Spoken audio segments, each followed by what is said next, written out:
What is Call of Duty Zombies' scariest map? Now, some people might say it's one of the classics like Der Riese or Verruckt, which while certainly creepy, I don't think take the cake for the scariest map. Other, more men of culture, might look to a game outside of the Treyarch series of games and say maybe Darkest Shore from Call of Duty World War II Zombies with its foggy atmosphere and unnerving feel in general. However, I don't think any of those are Call of Duty Zombies' scariest map. In fact, I do think it is a Treyarch map, and I believe all you need to hear to know what map is the scariest map in Call of Duty Zombies history is a simple series of sounds. Warning. Breach detected on level 3. Initiate security protocol 115.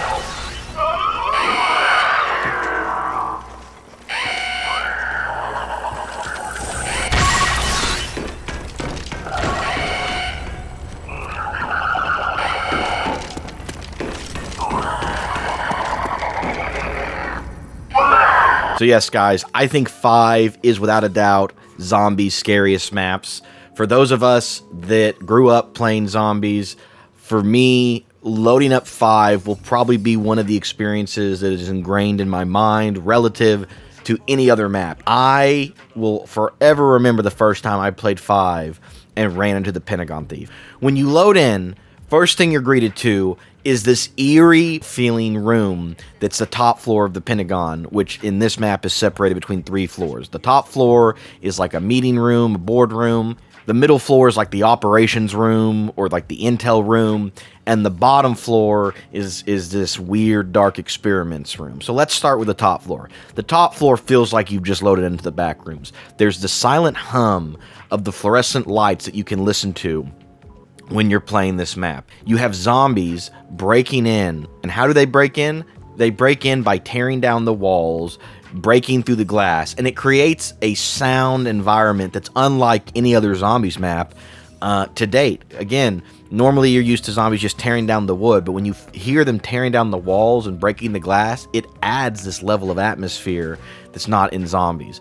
And something that 5, whether you're playing with 4-player or even just as a single player especially, something that I've always felt when playing 5 when I load into the top floor is I feel very alone.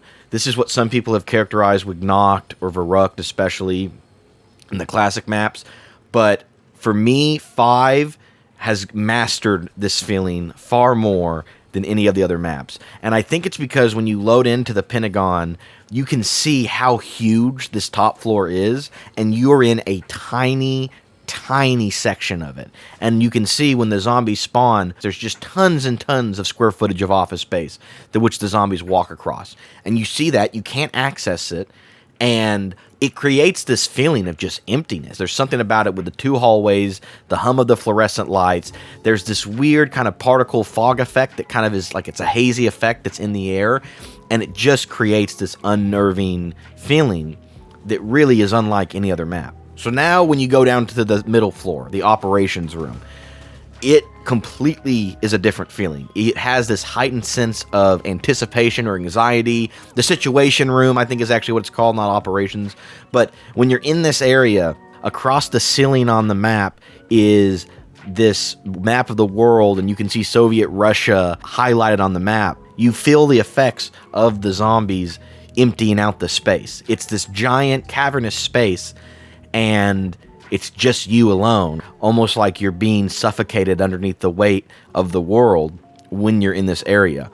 This is by far the best place to hang out on the map. It's, in my opinion, the least scary of the 2 areas of the map. And so the middle is where most players tend to gravitate. It also is probably the best training spot for mid-rounds. Now, when you get to high rounds, funny enough, you actually go to the top floor and use the traps.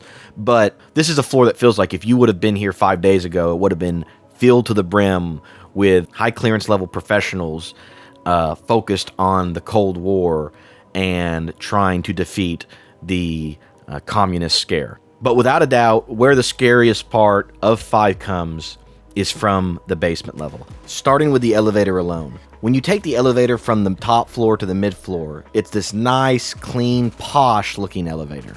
The elevator from the middle floor to the bottom floor is this horrific freight elevator. There's blood splattered on it. It's grainy, it's industrial, and it gives you this feel that where this elevator is going to take you is someplace that you absolutely do not want to go. The basement level in 5 is absolutely terrifying. It's taken from a campaign level, but they've transformed it, and it's far, far more terrifying. When you go down there, you get this horrible sense, like, what was the U.S. government doing? Everyone is terrified of the secrets of the U.S. government. Everyone knows that they do things. Everyone's terrified of every government. Governments do things that sometimes are not for the general public to know about. And when you go down there, you get this feel. There's animal testing. There's the pig that's suspended that's squealing. There's dead bodies on operating tables. There is tons of just the visual blood that's splattered on the walls. It looks like there was an experiment gone wrong in this area. This is also where the crawlers come in on the map, which I think is done way better than Kino. Whereas with Kino, when you turn on the power, the crawlers come.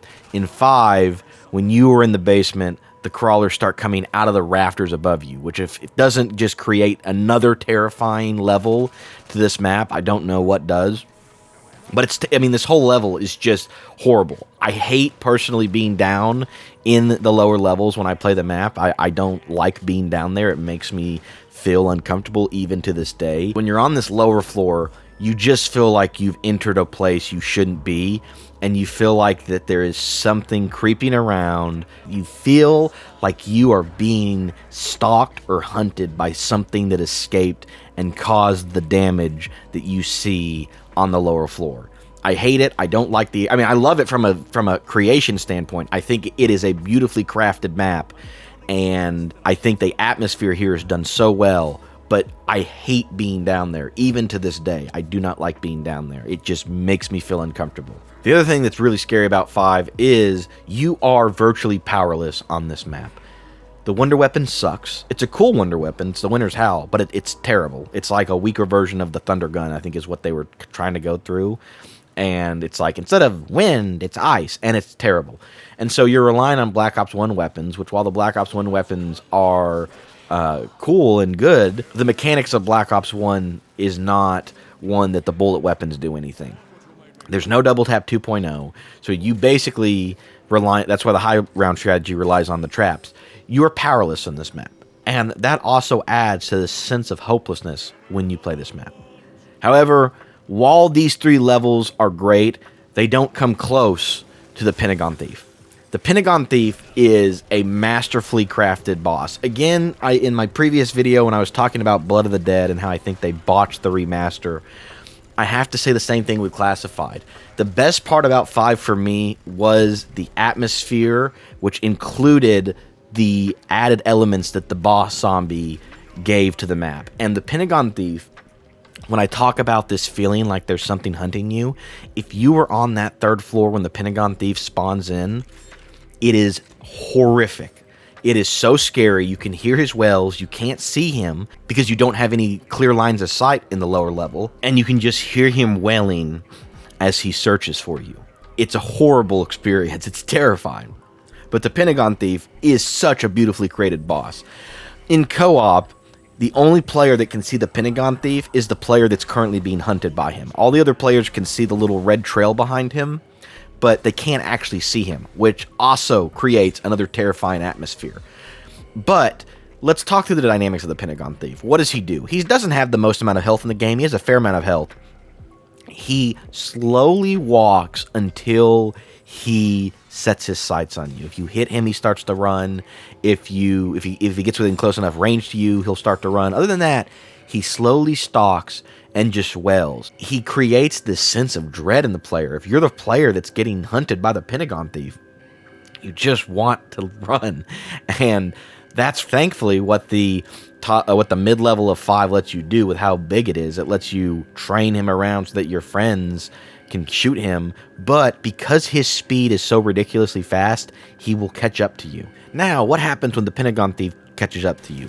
He takes your gun. I think this is the only time in zombies that guns get taken, and it's almost done by a little jump scare, because if you're running, when he catches up to you, it flips you around, and he reaches at you and takes your gun. Then it teleports you behind him, and your job as the person who has the gun stolen is then to chase him with your other weapon while he goes after your friends. If you're playing on solo, he will still run around trying to escape, and you just have to kill him before he escapes. It's a really creative sequence of events, and again, it's unlike any other boss that we've seen in Zombies history. Now, what happens if you kill him before he catches up to you? Then, so if you kill him once he takes your gun, he gives you a max ammo and a fire cell. But if you kill him before he takes your gun, he gives you a max ammo and a bonfire cell. Now, I also believe a bonfire cell this is the only instance of a bonfire cell ever in Zombies. A bonfire cell gives you 80% off on Pack-a-Punch, meaning instead of a $5,000 Pack-a-Punch, it's a $1,000 Pack-a-Punch. This is such a cool power-up. I wish it would have returned at some point, but there is a part of me that is glad that it never returned because it's unique to the Pentagon Thief. Now, the question for those of you who were young when Black Ops 1 came out, did the Pentagon Thief scare you? For me, he scared me. I remember the first time I heard his wail as he loaded into the map. I had no idea what was going on, and to see the little red numbers trailing as someone ran around the map, it was terrifying. I mean, it was genuinely terrifying. It is one of the scariest experiences in any of the Call of Duty games. Zombies is not the scariest game mode, despite how scary everything that actually is happening or everything that's going on is. It's actually, it's terrifying if you think about the concept, but the execution is not scary. However, 5 flipped that on the head and really was a terrifying map.